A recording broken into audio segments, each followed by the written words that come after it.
ব্লগে আমরা সেই শ্যুট করেছিলাম, তার জন্য এই রোজগুলো আমাদের নিতে হয়েছিল। বাট কালকে খুব ব্যস্ত ছিলাম, সময় একটুও বার করতে পারিনি, তাই কালকের আর রোজ ওয়াটারটা বানাইনি। তো আজকেরও দেখো ফুলগুলো কতটা ফ্রেশ আছে, পাপড়িগুলো একদম সুন্দর আছে। তো ভাবলাম তাহলে বানিয়েই নি। আর এই যে ব্যাপারটা, এটা কিন্তু টোটালি বাদ দিতে হবে যখন রোজ ওয়াটার বানাতে হবে।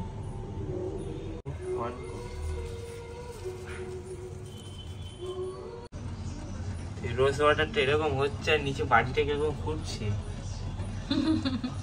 আসলে এর নিচে না যেটা একটা ছোট মতন রিং দেওয়ার কথা, বাট আমাদের বাড়িতে অত ছোট রিং নেই। আমাদের এখানে এইরকম একটা বড় রিং আছে, যেটা ওর মধ্যে দিলে প্লেস থাকছে না ফুলগুলো দেওয়ার। তো সেই জন্য আমি রিংটা দিইনি, ওই জন্য বাটিটা মুভ করছে।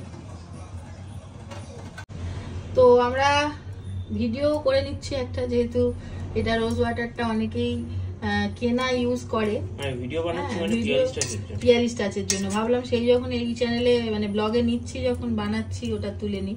তো এখানে দেখো, এখানে যেটা আমি মাঝখানে যে বোলটা দিয়েছিলাম সেটাতে ট্রান্সপারেন্ট যে রোজ ওয়াটারটা সেটা কিন্তু কালেক্ট হয়েছিল, এবং সেটাকে আমি একটা গ্লাস কন্টেনারে ঢেলে নিয়েছি।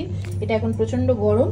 আর এখানে দেখো, এটা হচ্ছে একদম রেড কালার, দেখলে বুঝতেই পারছো যেরকম বাজারে দু ধরনের কালার পাওয়া যায়, একটা ট্রান্সপারেন্টও যেমন পাওয়া যায় তেমন এই কালারটাও পাওয়া যায়।